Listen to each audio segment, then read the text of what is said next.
하나님 말씀 보도록 하겠습니다. 하나님 말씀은 마가복음 11장 27절부터 12장 12절까지인데 33절까지 교독하도록 하겠습니다.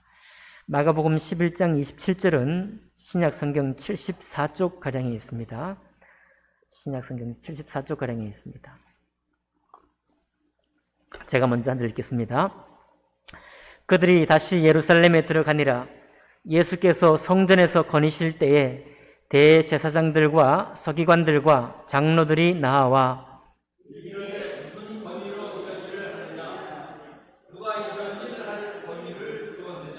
예수께서 이르시되 나도 한 말을 너희에게 물으리니 대답하라. 그리하면 나도 무슨 권위로 이런 일을 하는지 이르리라.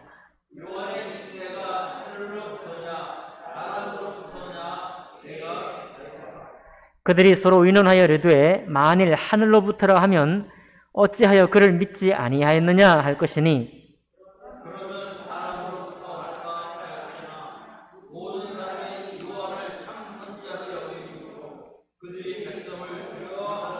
함께 읽습니다.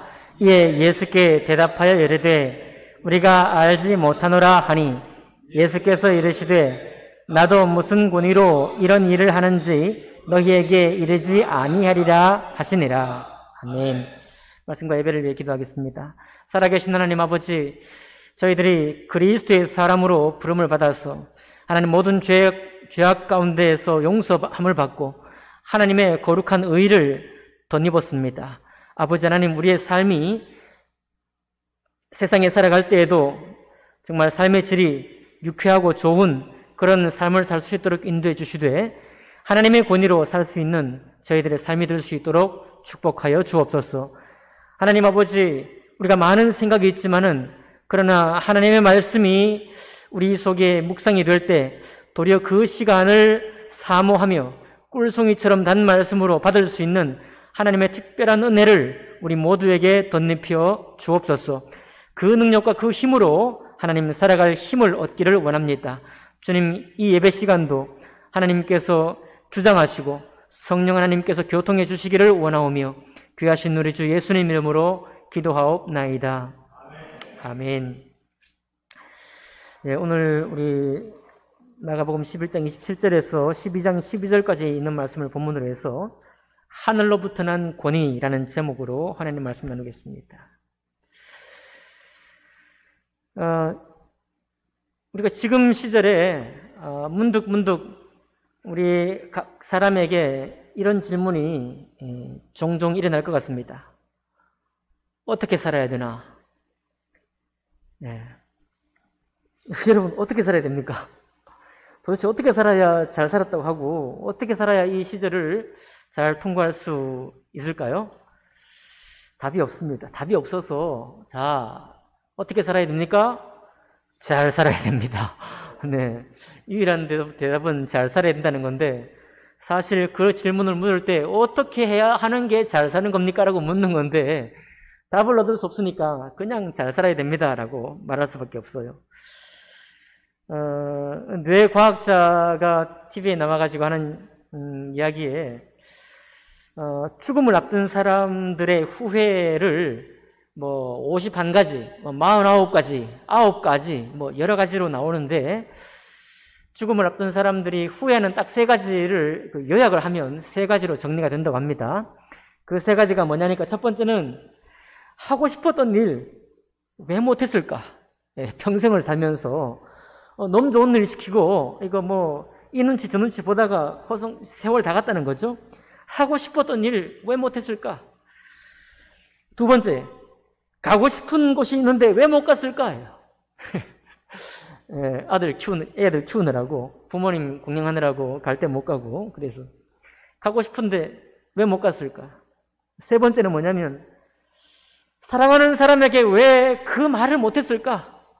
사랑한다고, 너무 고맙다고, 내가 너를 정말 좋아한다고 왜 그 말을 못했을까?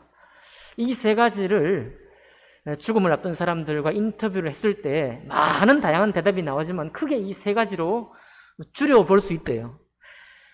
그러니까 여러분, 하고 싶었던 일을 할 수 있기를 바랍니다. 돈이 없어서 못한다고 하지 마시고 하고 싶었던 일을 할 수 있습니다. 가고 싶은데 있으면 가십시오. 이게 후회할 일이 없잖아요. 사랑하는 사람에게 왜 그 말을 못했을까? 요거는 좀 자주 이렇게 자녀들을 향해서 사랑한다 표현하시고 또 우리 사랑하는 성도들에게도 반갑습니다, 고맙습니다, 사랑합니다 이렇게 표현할 수 있기를 바랍니다. 자, 그런데 그리스도인은 우리는 여기에 한 가지 더 우리의 후회할 수 있는 목록이 하나 더 있다고 생각합니다. 그게 뭐냐면 내가 왜 하나님 말씀대로 살지 못했을까요? 이거는요 세상 사람들은 관심을 두지 않습니다. 왜냐하면 처음부터 하나님 말씀이 어떤 말씀인지 모르기 때문에 우리만 소갈이 하는 거예요. 우리만. 그리스도인들만 하나님이 중요하고 하나님 말씀이 중요한 겁니다. 그 왜 하나님 말씀대로 내가 살지 못할까 고민하는 것도 우리만 고민하는 거예요. 우리만. 먼저 구원받은 우리만이 고민하는 거예요. 우리도 세상 속에 있기 때문에 우리도 똑같습니다. 하고 싶었던 일을 왜 못했을까 후회할 수 있어요. 가고 싶은 곳을 왜 못 갔을까 후회할 수 있습니다. 사랑하는 사람에게 왜 그 말 못했을까? 왜 자꾸 오면 따지고 너 잘 되려고 이런 말 하는 거야? 막 그런 얘기만 했을까? 내가 정말 너 얼마나 사랑하는지 모른다 이런 말을 못하고 말이죠. 우리도 똑같이 이 세 가지로 후회할 수 있습니다. 또 우리는 이 세 가지를 또 잘할 수도 있어요. 그런데 그리스도인이기 때문에 한 가지 더 후회할 수 있는 목록이 바로 뭐냐면 왜 하나님의 권위대로 하나님이 우리에게 하나님의 자녀된 권위를 우리에게 주셨는데 왜 그 권위대로 살지를 못했을까라고 한다면 참 우리의 후회가 좀 더 뼈아픈 후회가 되지 않을까 그런 생각이 듭니다.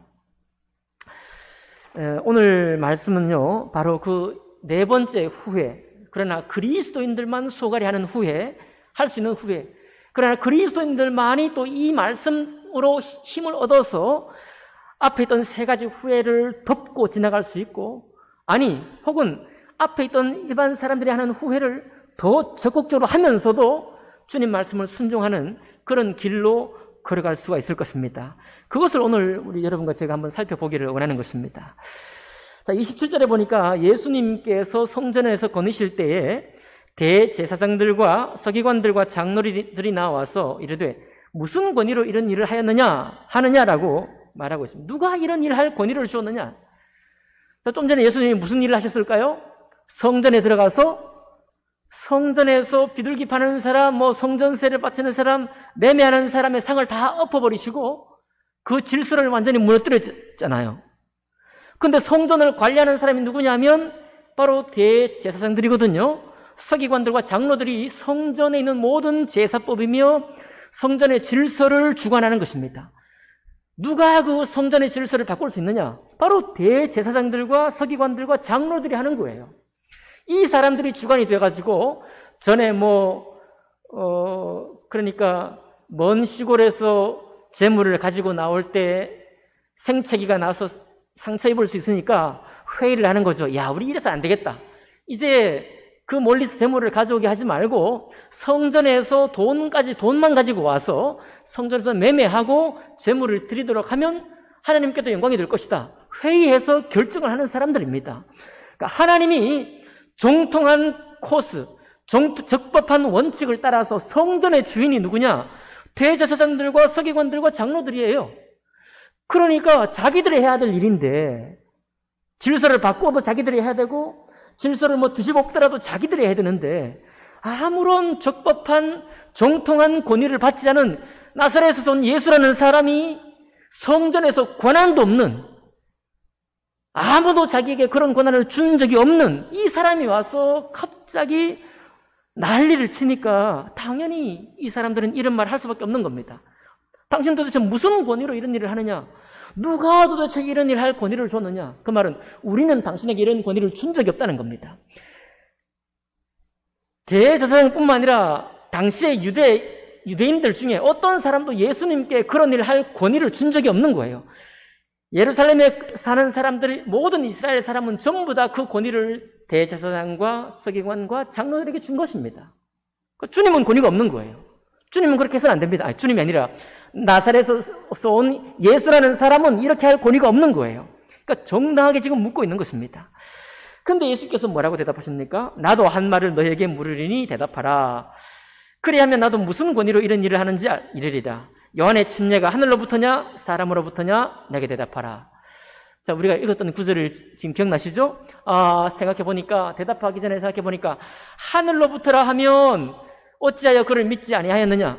여러분, 요한이 침례 줄 때요, 우리 예수님은 요한이 비록 광야에서 정통신학교도 나오지 않고 앞선 대제사장으로부터 정말 양육되지도 않은 어디서 죄송해요. 어디서 굴러 먹다 온 구른 돌이 와가지고 어디서 침례를 주는지 모르겠지만 성전을 어지럽히지 않기 때문에 그냥 내버려둔 거죠. 내버려뒀지만 이 대제사장들이나 서기관들이 가서 회개의 침례를 받진 않았습니다. 왜냐하면 그의 권위를 인정할 이유가 없었기 때문에. 그런데 누가 가서 침례 받았어요? 예수님이요. 하나님이신 예수님이 하나님께서 요한에게 권위를 주셨다는 걸 알고 있기 때문에, 그리고 예수님께서 구약과 신약에 있는 모든 하나님의 권위를 스스로 순종함으로 인정하는 것이 마땅하다 하고, 당신께서 말씀의 주인이시고 하나님이시지만 요한에게 준 권위에 순복하셔서 당신은 가셔서 침례를 받으신 거예요. 그 말은 뭡니까? 예수님께서는 요한이 비록 천국에서 가장 작은 자이지만 요한에게 있는 하나님의 권위를 인정하시고 그를 믿고 침례 받으신 겁니다. 순종한 거예요. 그런데 여기 있는 대제사장과 서기관들과 장로들은 한 사람도 그렇게 하지 않았습니다. 왠지 아십니까? 거기는 정통한 권위가 없는 거예요. 어디 광야에서 그냥 어디 냇가에서 침례를 준다는데 그건 정통한 권위가 아닌 것이죠. 그래서 하늘로부터라고 하면 자기들이 침례받지 않아서 믿음으로 행하지 않은 것이 책 잡힐 것이고, 자, 그러면 사람으로부터 할까 하였으나 모든 사람이 요한을 참 선지자로 여김으로. 참 재밌죠?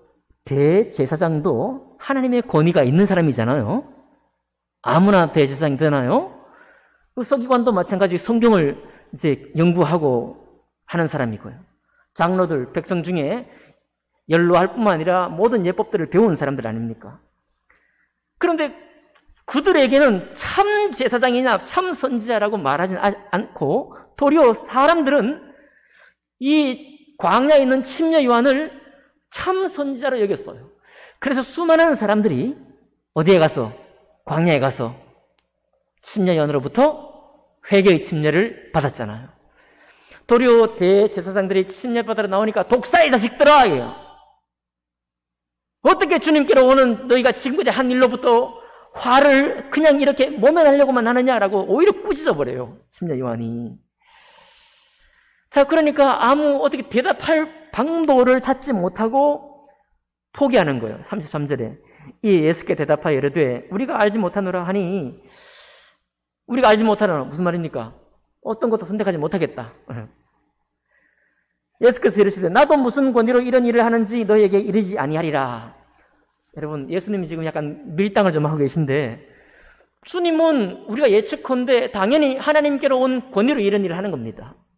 그런데 이 사람들이 전혀 깨달을 마음이 없어요. 우리가 알지 못하노라 하고 자기들을 유지하려고, 자기들의 자존심, 자기들이 정통한 신앙생활을 하는 사람이라는 것을, 그것을 붙잡으려고 하나님께로 온 권위를 인정하기 싫어하기 때문에 주님도 대답하지 않는 거예요. 나도 무슨 권위로 이런 일을 하는지 너에게 이르지 아니하리라. 그러나 사실은 주님은 누구의 권위예요? 하늘로부터 온 권위입니다. 하나님의 권위예요. 침례 요한도 누구로부터 온 권위예요? 하나님으로부터 온 권위입니다. 자, 참 이 보통 이제 우리가 문제가 아닙니다.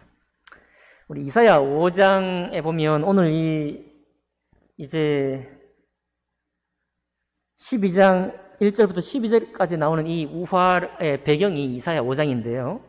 이사야 5장에 이런 말이 나옵니다. 화가 있으리라. 화 있을진저 자기 자신의 두 눈에는 지혜롭고 자기 자신이 보기에 신중한 자들이여, 그들은 보상을 받으려고 사악한 자들을 의롭다 하며 그에게서 의인들의 의를 빼앗아버리는도다.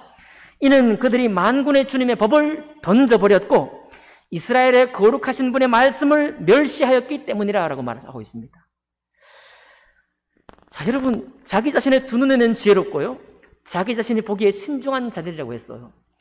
여러분 한번 물어볼까요? 최근에 또 군 장성이 또 이상한 일을 해가지고 문제가 되고 있는데, 여러분 군대에서요, 장성이들 별을 하나 달려고 하면 얼마나 많은 이 일을 통과해야 돼요. 자기 부대에 사건 사고도 별로 없어야 되죠. 위에 있는 사람들한테 또 잘 보이고 해야 되죠. 또 다스리기도 잘해야 되죠. 그러니까 수많은 일들을 다 한 다음에 장성이 되잖아요. 아무나 됩니까? 정말 별따기라 그러잖아요. 사장도 아무나 됩니까? 국회의원도 아무나 돼요? 안 됩니다. 무슨 모든 단체의 짱은 아무나 되는 게 아니에요. 뭔가 아무튼 있습니다. 그러니까 제사장 중에도 물론 대제사장의 그런 그 가문이 있지만은, 그러나 대제사장이 된다는 거 아무나 안 됩니다. 여러분, 교황이 된다는 게 쉽나요? 수많은 나라의 주교들이 있는데 그 주교들 중에 교황이 선발되는 거잖아요. 얼마나 자기 스스로 지혜로워야 되겠어요? 얼마나 자기 자신 보기에 신중해야 되겠습니까? 말도 가려야 되죠. 함부로 자기 마음에 있는 속의 말을 꺼냈다가는 언론의 집중 공격을 받죠. 또 구설수에 오르죠. 이렇게 되면은 어떻게 그 자리에 오를 수 있겠습니까? 그러니까 여러분, 지금 예수님에게 따지러 온 이 대제사장들하고, 예수님께 따지러 온 이 서기관들하고, 예수님께 따지러 온 이 장로들은 보통 내기들이 아닙니다. 다 사람의 눈에 통과한 사람들이에요. 일반 사람들이 볼 때 이 사람이면 대제사장 할 만한 하다고 뽑아놓은 것입니다. 이 사람 정도면 성전의 권위를 주장할 만한 사람이라고 뽑아놓은 거예요. 이런 장로 정도 되면은 이제 누군가 성전에서 어떤 일을 정말 문제를 일으키면 그 사람 앞에 가서 따질 만한 권위가 있다라고 보는 거예요. 그런데 이 사람들이 다 지혜로운 사람들입니다. 다 신중한 사람들이에요. 다 이해할 수 있잖아요. 짐작할 수 있죠. 또 대단한 사람들인 겁니다. 정통한 신학자들이에요. 근데 어떻게 이 사람들을 이사야 5장에 뭐라고 했습니까? 그렇게 신중하고 그렇게 지혜로웠는데도 만군의 주님의 법을 던져버렸어요. 이스라엘의 거룩한 분의 말씀을 멸시했다라고 화있을진저라고 주님께서 말씀하고 있습니다. 바로 이어서 12장 1절부터 11절에 바로 그 얘기예요. 여러분 다 아시는 내용인데, 포도원을 만들어 산울타리를 두르고 주인이 즙자는 틀을 만들고 망대를 지어 농부들에게 세로 주고 타국에 갔다 이거예요. 그래가지고 이제 세를 주고 타국에서 이제 봄철이 지나고 여름이 지나고 가을이 지나 이제 추수할 때가 되어가지고 포도를 땄을 테니 이 포도 수확에 세를 줬으니까요, 소작을 준 거니까 10분의 1이든지 아니면 그런 거 있죠, 소작.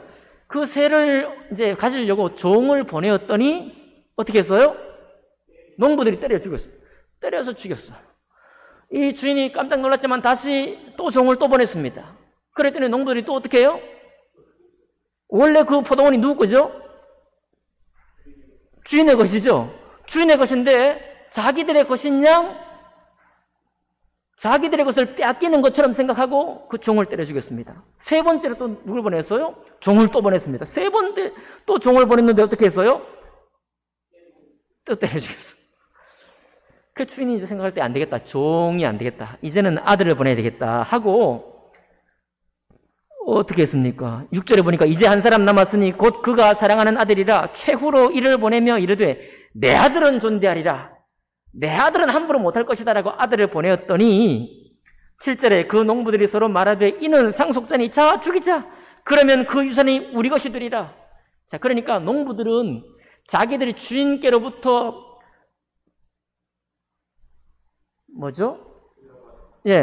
그냥 사용권만 가지고 있는 거예요. 사용권만 가지고 있는 사람들이 주권까지 이제 주장하는 겁니다. 그리고 결국은 아들마저 죽여버려요. 그러면 그 포도원의 모든 수확이 자기 것이 될 것이다 라고 지혜롭게 착각을 한 것입니다. 이거는 예수님께서 구약 전체의 말씀과 예수님 당신까지도 요약해서 하시는 말씀이에요. 아까 이사야 5장에 뭐라고 했습니까? 이스라엘 백성들이 70년 포로 생활하는 이유가 뭡니까? 하나님께서 이스라엘 백성에게 진리의 말씀 맡기시고 제사장 나라가 될 수 있는 그런 은혜를 주셨잖아요. 그런데 하나님이 약속하신 땅에 보내드리고 거기에서 하나님 나라를 이루라고 주님이 허락했는데 어떻게 해요? 하나님의 법은 안중에 없고 인생의 지혜만 가득한 것입니다. 인생의 지혜, 살아가는 지혜. 내가 어떻게 하면 저 짱자리에 오를 수 있을까? 정통하고 정말 신중하고 지혜롭게 생각해가지고 남들에게 정말 아쉬운 소리 하지 않고 괜찮은 사람이다 이 하나 얻으려고. 이 사람은 어떤 사람들이 보기에 저 사람 좀 되면은 괜찮은 사람이야. 뭐 아쉬움이 누구에게나 없겠어? 저 사람쯤 되면 우리가 인정해줄만 해. 아주 괜찮은 사람이야. 지혜로운 사람이야. 신중한 사람이야. 둥글둥글해지고요. 사람들에게 아주 자동차를 여러분 하나 만들어도 많이 팔리게 만들어야 되죠. 예쁘게 만들어야 되잖아요. 성능도 좋고 예쁘게 만들고 가격도 조금 있어야 되고 저렴도 하고. 그러니까 모든 사람의 눈에 만족하게 모든 상품을 만드는 것입니다. 그러니까 세상의 모든 지혜는 대중적인 지혜예요. 많은 사람들에게 받아들여질 수 있는 방향으로 세상의 모든 지혜는 흘러가게 되어 있습니다. 여러분과 저도 마찬가지입니다. 우리도 이 세상을 살고 있기 때문에 우리의 모든 생각도 전부 다 어떻게 하면 좀 더 많은 사람에게 영향을 미칠 수 있을까? 어떻게 하면 좀 더 많은 사람에게 내가 통할 수 있을까? 서로 또 인정받을 수 있을까? 이것이 제가 비난하는 게 아닙니다. 우리의 모든 삶 자체가 그런 방향으로 가고 있습니다. 맞죠? 우리도 똑같아요.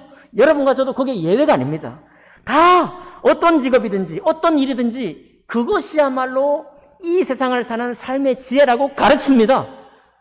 그렇게 하지 않고 못하게 되면은 찍히거나 출세를 잘 못하거나 좀 어려움이 있을 수 있는 것이죠. 여기 그렇게 산 사람들이 대제사장이라는 거예요. 그렇게 자기 신앙을 만들어 온 사람이 서기관들이라는 것입니다. 그런 방향으로 자기 신앙생활을 하고 치리를 성전에서 치리했던 사람이 장로들이라는 거예요. 주님의 이사야 말씀도 그렇고 오늘 마가복음 12장에 있는 말씀도 그렇고 아주 뼈아픈 교훈이에요.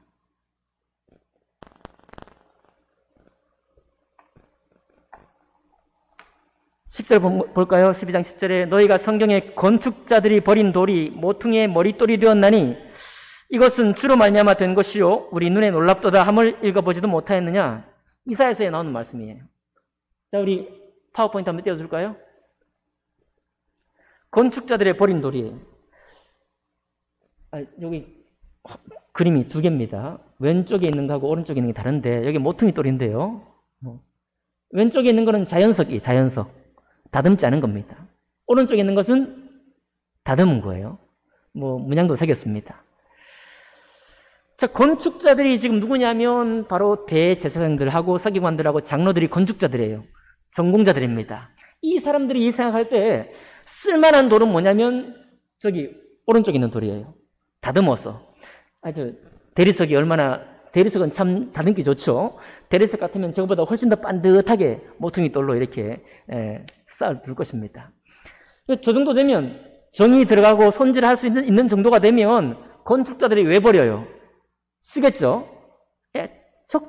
지혜롭고 신중하고 누가 봐도 괜찮은 그런 인물이 되기 위해서 저렇게 정으로 다듬어가지고 모퉁이 돌이 되는 거예요. 저것이 바로 대제사장들의 길이고 서기관들의 길이고 장로들의 길인 겁니다. 혹은 세상에 수많은 사람들이 걸어가는 길이에요. 자, 그런데 예수님은 이사야 말씀에 말씀하듯이 건축자들의 버린 돌이에요. 여러분, 건축자들이 왜 돌을 버리겠어요? 쓸모없으니까. 그러니까 다듬어지지 않는 거죠. 다듬을 수 없는 돌. 다듬어도 정확하게 이렇게 대리석처럼 잘 이렇게 쉽게 다듬어지지 않는, 잘못 다듬으면 그냥 깨져 버리는 것. 크기만 크지 별로 쓸모없어요. 그러니까 건축자들이 보기에 버린 돌. 심야 요한도 건축자들이 보기에 버린 돌입니다. 정통한 교육을 못 받았어요. 저거는 어디 신학교 출신도 아닙니다. 그러니까 버린 돌이에요. 그런데 예수님도 어떻습니까? 예수님도 나사렛 어디 이단이에요. 어디서 온지, 어디서 근본도 없는 사람입니다. 그러니까 건축자들이 당연히 예수님께 성전에서 왔다 갔다 하고 성전 질서를 어지럽힐 만한 권위를 아무 줄 리가 없는 거예요. 그런 권위가 없다고 생각하는 것입니다. 그게 버린 돌이에요. 주님도 버림받은 돌입니다. 그런데 그 버린 돌이 모퉁이에 뭐가 돼요? 모퉁이에 머릿돌이 되는 겁니다. 모퉁이에 머릿돌이. 예수님께서 침례요한을 대변하시고 구약의 수많은 선지자들을 대변하시고 당신이 앞으로 될 일을 여기서 말씀하고 있는 것입니다. 그러니까 이게 좀 보통 일이 아니죠. 자, 저도 여러분 마찬가지입니다. 좀 남들 하는 만큼만 하고 남들 안 하는 만큼은 안 하면 나도 좀 안 하고 좀 가급적이면 원하지 않게 하면 그렇게 살면 안 되나요? 안 그래도 복잡한 세상 살기도 힘든데 어떻게 살아야 될지도 모르는데 왜 굳이 침례 요한처럼 그렇게 힘들게 살아야 됩니까? 왜 그렇게 광야에서 제대로 입지도 못하고 제대로 먹지도 못하는 길을 걸어야 되나요? 이유가 뭐겠어요? 침례 요한은 왜 그렇게 살았을까요? 하나님께로 온 권위만 의지하려고 그렇게 산 겁니다. 예? 세상에서 잘 다스림받고 지혜롭게 신중에 다듬어져가지고 정말 당신 같으면 정말 쓸만해. 대제사장해, 장로해, 당신 서기관해. 충분한 권위를 준 저 돌처럼 빚어진다고 한다면 세상에서 정말 성전의 관리자도 될 수 있고 성전 제사를 주관할 수도 있지만 그러나 하나님께로 온 권위의 말씀을 순종하는 순종대로는 부적합하다. 부적합하다는 겁니다. 예수님께서 왜 정통신학교 안 나오셨어요? 예수님께서 왜 대제사장들에게 안 배웠습니까? 배울 수 없는 거예요. 그들에게 배운다면 그들처럼 되는 거예요. 그러니까 주님도 누구에게 배워요? 하나님 한 분과 직접 배우시잖아요. 한적한 곳에서 하나님과 한 분은 뵙잖아요. 하나님의 말씀, 구약 말씀, 주님이 어떤 말씀을 하실 때도 구약에 있는 모든 말씀을 가지고 인용하고 그 말씀을 증거하시잖아요. 그러니까 우리 주님도 하나님의 말씀을 가지고 그 말씀을 순종하는 것 이외에는 주님의 사전에 삶의 목록이 없는 것입니다. 이쯤 가면 이게 너무 심한 거예요. 우리가 볼 때. 어떻게 그렇게 살 수 있나요? 여러분, 저처럼 지금 고민 안 되십니까? 어떻게 정말 그렇게 살아야 되나요, 정말? 우리가? 이 복잡한 세상에 살면서? 여러분, 청년들을 생각해보면요. 어떻습니까? 우리가 살아가면서 자기를 미워하는 법도 알게 될 것이고 나중에 자기를 충분히 인정하는 법도 배워야 됩니다. 이해하는 능력도 얻어야 하고 순종하는 법도 배우게 되겠죠. 실패에 아파하기도 하고 뜻밖의 성공에 기뻐하기도 할 것입니다. 갈등 속에 내던져지기도 하고 십수년씩 해답 없이 끌려다니다가 그 일이 끝날 때야 끝난다는 사실을 배우기도 할 거예요. 욕망대로 살기도 할 것입니다. 아무 제안을 받고 싶지 않을 때가 있어요. 목사님 말씀 듣기 싫습니다. 그럴 때도 있을 거예요. 그렇게 살기도 할 겁니다. 그런 과정에서도 직장에 취업하고요. 또 가정을 이루어야 되죠. 그리고 또 많은 사람들 그 세상에 살아가면서 얼마나 힘겹습니까? 많은 관계를 맺어야 되고 하기 싫은 말도 해야 되고 때로는 그런 것 살아가는데 얼마나 우리 삶이 힘겹습니까? 그리고 또 그렇게 살아야 우리 자신이 또 보장받잖아요. 그 사회 속에서, 그 직장에서. 그러니까 우리는 벗어날 수 없어요. 저도 마찬가지지 않겠어요? 우리 친교에서 제가 막 그냥 모난 성남 뿔난 소처럼 막 들이받으면 되겠어요? 여러분 그런 거 원하십니까? 아니죠. 우리 다 이렇게 함께 말씀을 이루어가고 함께 배워가고 그러니까 관계를 여전히 잘 맺어야 됩니다. 여러분 저는 굳이 이것을 두 가지를 충돌하게 지금 만들었지만 결코 충돌하는 건 또 아니에요. 우리는 당연히 신중할 수 있어야 됩니다. 당연히 지혜롭게 말해야 돼요. 관계를 그냥 마냥 깨뜨리려고 해서는 안 되죠. 들이받는 성질 있는 손은 잡아야 됩니다. 그런 쪽으로 가면 안 돼요. 우리는 지혜도 알아야 되고 서로 정말 소통할 줄도 알아야 되고 정말 이 사람에게 순종할 줄도 알아야 돼요. 모든 것들은 우리가 배워야 하는 것입니다. 문제는 거기에 있잖아요. 문제는 그것을 배우는 것이 잘못됐다고 말하는 것이 아닙니다. 우리는 다 그렇게 배워야 돼요. 다 그런 길로 갑니다. 그리고 그런 길로 갈 때 우리의 삶이 정상적인 삶이 돼요. 그러나 그렇게 하면서 하고 싶은 일도 하게 되고 가고 싶은 데도 못 가게 되고 사랑하는 사람에게 그 말도 가슴에 있는 말을 하게도 됐다고 합시다. 그런데 여전히 주님이 우리에게 묻고 싶은 질문이 하나 남아있는 거예요. 왜? 왜? 하나님의 권위로 우리에게 주신 이 말씀을 따라 그분의 권위대로 살지 못하느냐 이거예요. 이것이 우리에게 남아있는 거예요. 주님은 이것을 가리켜서 굉장히 강력한 어조로 이 우화의 말씀을 주시고, 그리고 이 대제사장들과 서기관들과 장로들을 지금 꾸짖고 있는 것입니다. 신명기 27장 5절 6절에는 이런 말씀이 있습니다. 이스라엘 백성에게 여러분이 요단을 건너 들어가거든, 그 땅에 들어가거든 너의 하나님 여호와를 위하여 제단 곧 돌단을 쌓되 그것에 쇠 연장을 대지 말지니라. 너는 다듬지 않은 돌 곧 완전한 돌 자연석으로 내 하나님 여호와의 제단을 쌓고 그 위에 내 하나님께 번제를 드리라 라고 말씀하고 있어요. 여기 그림 다시 볼까요? 저기 다듬어지는 돌, 다듬어져야 쓰일 것인데 이쪽 왼쪽 돌은 안 다듬어진 돌이에요. 그냥 돌 하나 그냥 갖다 놓은 것입니다. 누가 저걸 가지고 모퉁이돌로 섰는지 모르겠지만 어쨌든 주님께서 뭐라고 하는가 하면, 여러분, 우리가 이 세상을 살아가려면 철 연장으로 우리가 다듬어져야 됩니다. 세상이 호락호락하지 않잖아요. 그렇죠? 세상이 원하는 법이 있습니다. 세상이 요구하는 준칙이 있어요. 그것대로 우리가 딱 다듬어져야 돼요. 철 연장으로 우리가 다듬어지는 것입니다. 그러나 여러분 기억하십시오. 우리가 철 연장으로 다듬어진다고 할지라도, 또 그렇게 잘 다듬어지는 것이 옳다고 할지라도 주님은 분명히 말씀하셨습니다. 여러분들이 요단강을 건너가거든 다듬을 수 없는 돌이에요. 다듬을 수 없는 돌, 다듬어지지 않는 돌, 그냥 자연석 그대로 이 제단을 세우라고 하신 말씀을 우리는 기억해야 됩니다. 그것을 주님은 오늘 다시 우리에게 보여주고 있는 거예요. 수많은 이스라엘의 역사가 있고, 수많은 랍비들의 역사가 있고, 수많은 유대교인들의 역사가 있지만, 그러나 주님이 보시는 질문은 한 가지입니다. 하나님의 권위대로 살고 있느냐 이거예요. 하나님의 권위를 따라 살기 위해서 지금 애를 쓰고 있느냐라고 우리에게 묻고 있는 것입니다. 그리고 그렇지 않았을 때 이스라엘 백성들은 화 있을진저 라고 책망을 받게 되었던 것입니다. 여러분 너무 억울하신가요 혹시? 하나님 살기 바쁜데 왜 꼭 그런 말씀을 저에게 주셔야 됩니까? 하나님 아버지, 이렇게 지금 코로나 때문에 힘겨워 죽을 지경인데 정말 이것 때문에 어떻게 살아야 될지 앞을 알지 못하는 이 시대에 정말 꼭 그런 말씀을 우리에게 안겨주셔야 되겠습니까? 예. 여러분, 저는 기대합니다. 저는 저 자신에게도 기대해요.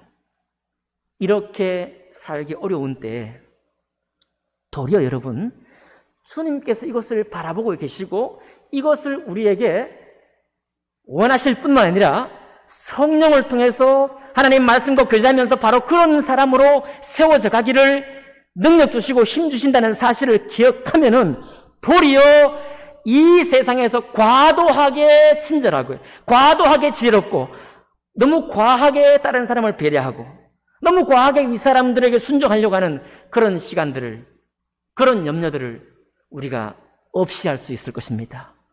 도리어 우리의 눈이 밝아질지도 모르겠어요. 도리어 우리가 적절한 선에서 하나님 말씀의 법을 위배하지 않는 선에서 이 세상에도 성실하고 저들을 존중해 길 뿐만 아니라 그러나 나의 경외할 분, 나를 여기 있게 하신 분, 예수 그리스도 그분은 침례 요한은 도리어 율법의 말씀을 통해서 참수형을 당했고 예수님은 십자가 위에서 못 박혀 죽임을 당하고 수많은 선지자들도, 수많은 예수님 이후에 우리 믿음의 선배들도 그렇게 초라한 죽음, 비참한 죽음을 때로는 만나게 됐다는 겁니다. 우리는 그것을 내가 원하건 원치 않건 이런 건 문제가 아니라 하나님의 뜻과 하나님로부터 오는 권위가 무엇인지를 우리는 생각해야 되는 거예요. 우리가 구원받아 하나님의 자녀라고 고백하는 사람이라면, 저는 다시 한번 여러분에게 말씀드립니다. 마지막 인생의 순간에 인터뷰한 사람들 3가지 후회하는 거 있다고 분명히 말씀드렸습니다. 우리도 이거 후회하지 않게 삽시다. 후회 안 하도록 될 수 있는 대로 표현하시고, 될 수 있는 대로 내가 원하는 것대로 사시고, 될 수 있는 대로 가고 싶은데 가시기 바랍니다. 많이 아껴서 좋을 거 하나도 없잖아요. 지금 이제 저축해도 이자도 없고. 네, 그러니까 갈 때도 가시기 바랍니다. 우리 주님은 우리 하지 못하게 하는 분이 아니에요. 그거를 하지 못하게 하는 분이 아니라 해야 할 것, 마땅히 해야 할 길, 마땅히 걸어갈 길을 걷고 있는지를 우리에게 묻고 있는 거예요. 제가 이 말씀 준비하면서 저도 부끄럽습니다.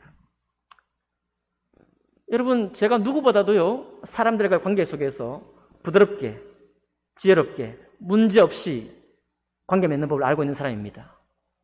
천성적으로 그래요, 천성적으로. 사람을 너무 좋아하니까요. 그러나 저의 신앙이 동시에 하나님과 하나님의 말씀과 정말 문제없기를, 하나님과 화목하기를, 사람들과 화목한 건 넘어서서 하나님과 내가 화목할 수 있기를 제가 원합니다. 아멘. 여러분도 그런 삶을 원하지 않습니까? 아멘. 네, 우리는 이 두 가지 삶의 길을 반드시 함께 걸어가되, 오늘 주님이 우리에게 말씀하시는 하늘로부터 온 권위로 내 입이 말하고, 하늘로부터 온 권위대로 내 삶이 걸어가고 있고, 하늘로부터 온 권위대로 이 땅의 삶을 살고 있는지를 다시 한번 돌아보면서 이렇게 돌아볼 기회를 주신 하나님 앞에 감사할 수 있기 원합니다. 그리고 우리 마지막 날에 후회하지 맙시다. 예, 내가 세상에서 가진 것 가지고 막 말하지 말고, 하나님 말씀 앞에 내가 어떤 사람으로 살기 원했는지 그거 가지고 우리 나중에 무용담을 말합시다. 어디 여행 가서 그때 정말 위기의 순간에 내가 주님 말씀을 붙잡고 내가 싸워서 승리했다라는 그런 말씀을 우리 교제합시다. 그럴 때 우리 주님께서 우리를 참 지금도 기뻐하시지만 정말 기쁜 마음으로 우리를 축복하실 줄 믿습니다. 기도하겠습니다.